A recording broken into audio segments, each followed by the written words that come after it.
Alhamdulillahi Rabbil Alamin, wassalatu wassalamu ala ashrafil anbiya'i wal mursalin, nabiyyina Muhammadin wa ala alihi wa sahbihi ajma'in.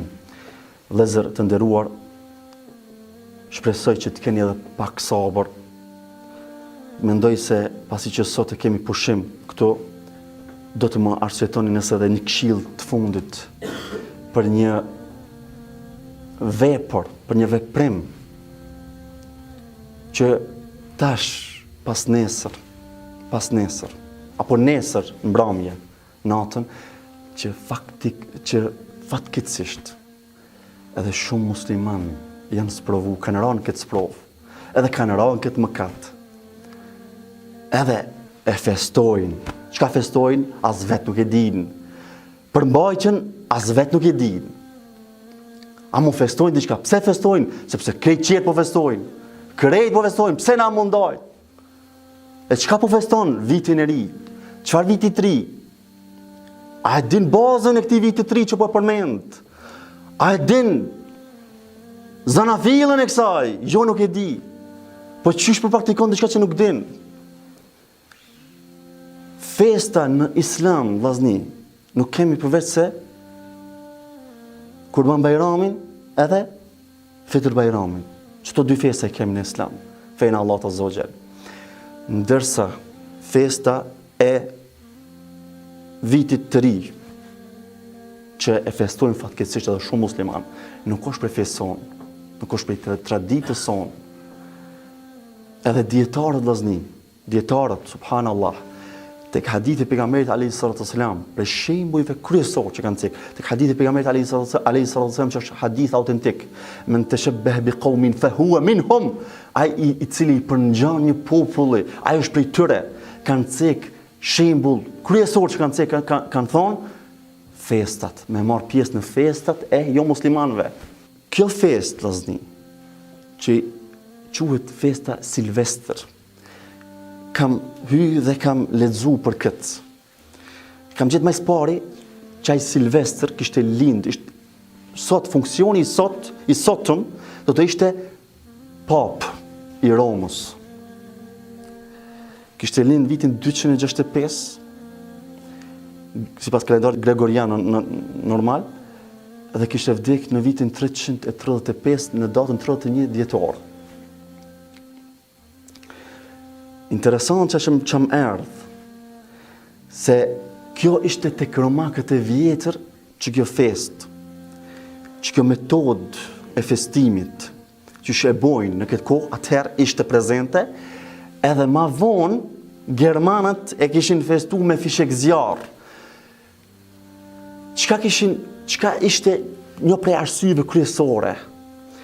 Mes 24 dhjetor dhe 6 janar, në këtë kohë, këto net i kishin konsideru si shumë të errëta dhe kishin pas bindjen se në këto net të vdekurit, edhe gjinët, edhe djajt, ecin, edhe si për me urujt, e kanë pas si zakon me u mbyll në shtëpi, familjen, fëmija dhe gratë me u mbyll në shtëpi natë. Edhe sipas atyre, nëse nuk e kanë respektu këtë, kanë pas mundësi me u sulmu prej djajve.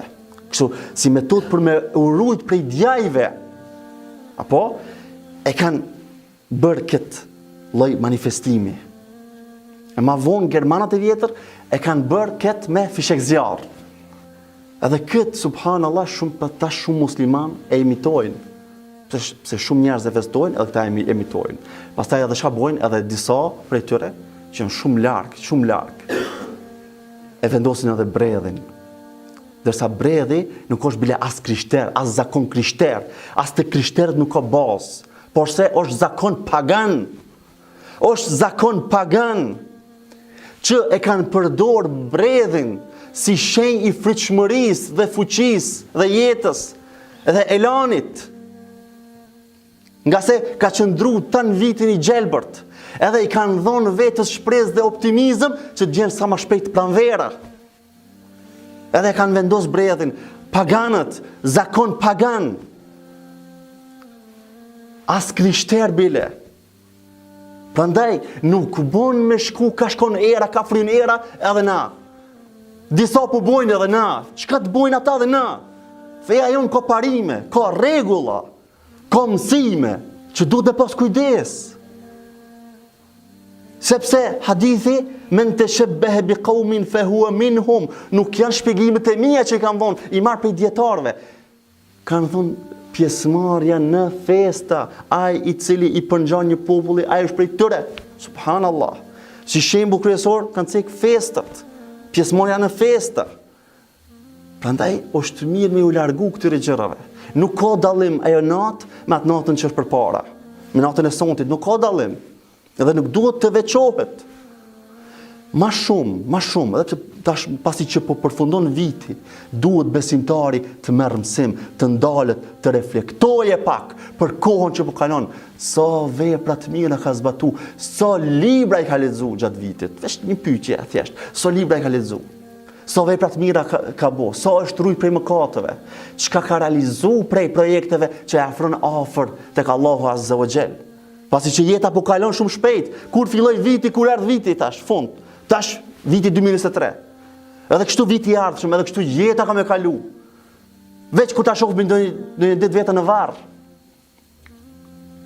Çka kemi ofru për ahiret? Allah dhe ja ayyuhalladhina amanu taqullaha wal tanzur nafsum ma qaddamat li ghad. O ju që keni besu, keni frikë Allahun dhe le ta shikojë secili prej jush se çka ka përgatit për ditën e nesërme. Se çka ka ofruar për ditën e nesërme. Hasibu anfusakum qabla an tuhasabu. Sa bukur Omeri radiallahu anhu thot. Llogaritni vetëm para se të merreni në llogari. Ali radiallahu anhu sa bukur thot. Sot kemi kohën e punës.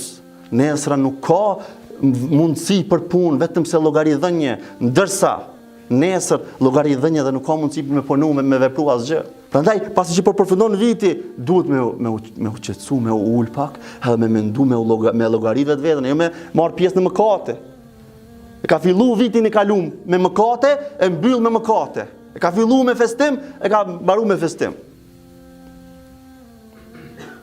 Me festim të një feste që nuk ka bazë në fenë Allahut Azza wa Jall. Që e kallëzova bazën ku e kish pas, edhe ku e ka. Allahu na udhëzoft neve dhe gjithë muslimanëve. Walhamdulillahi rabbil alamin.